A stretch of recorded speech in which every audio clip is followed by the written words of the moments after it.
Bonjour à tous, alors aujourd'hui on se retrouve dans un nouveau tutoriel, le wedding cake, les gâteaux de mariage américains. Donc pour réaliser ce wedding cake, donc j'ai utilisé de l'aluminium.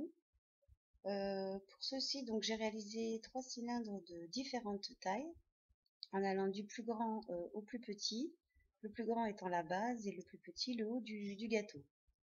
Alors, pour pouvoir couvrir donc l'aluminium, j'ai utilisé donc des emporte-pièces de différentes tailles, donc des emporte-pièces plus grands que les cylindres que j'avais réalisés en aluminium. Alors, ce que vous allez faire donc, c'est avec la l'aide des emporte-pièces, c'est recouvrir chaque cylindre d'aluminium.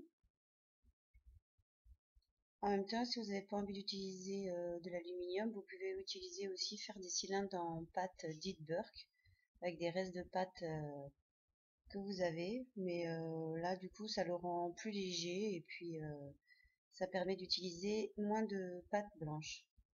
Donc voilà, là je recouvre donc ensuite le dernier petit cylindre. Et je monte en étage donc les 3 parties du wedding cake. Comme ceci.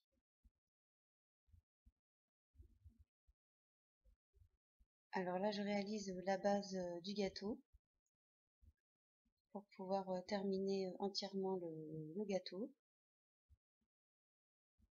Donc vous avez juste à reprendre un emporte-pièce, couper un morceau de pâte et donc l'ajuster avec aux autres bords du gâteau au niveau de la base.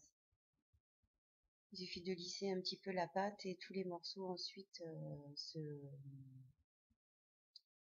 rejoignent. Et ensuite on voit plus du tout de traces de démarcation. Donc voilà, là vous avez votre wedding cake qui est monté. Donc je passe toujours un petit coup de lingette, parce que comme c'est de la pâte blanche, pour qu'il soit vraiment impeccable.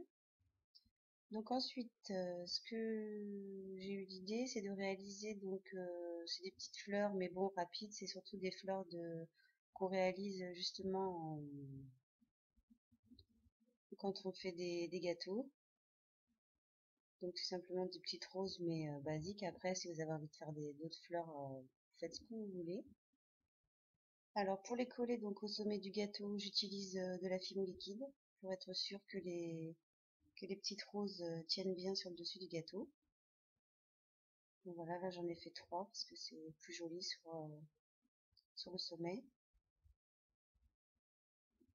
Voilà, donc une fois que vous avez réalisé donc cette première partie du gâteau, vous n'avez plus qu'à le passer au four. Donc comme d'habitude pendant 30 minutes à 110 degrés et ensuite le laisser refroidir. Donc voilà, le wedding cake est cuit. Donc à présent, il n'y a plus qu'à couper du ruban. Alors j'ai coupé déjà un long ruban pour le milieu. Pour le haut, un petit ruban que je vais coller tout autour de la première base. Avec de colle, là c'est de la colle pour loisir créatif, c'est de la colle à tissu. Bon, vous pouvez utiliser n'importe quel type de colle pour loisir créatif. Et donc au milieu du wedding cake, pareil, j'ai mis un point de colle quand même pour pouvoir tenir le ruban. C'est plus facile pour réaliser ensuite le nœud. Ensuite, il n'y a plus qu'à réaliser donc un petit nœud.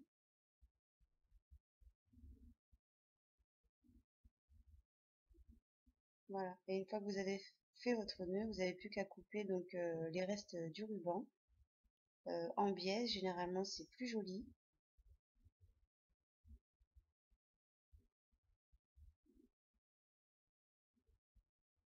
Voilà, donc le tuto est terminé. Comme vous pouvez le voir, c'est un tuto très simple et facile à réaliser, assez rapide. Donc je vous dis à bientôt pour d'autres vidéos.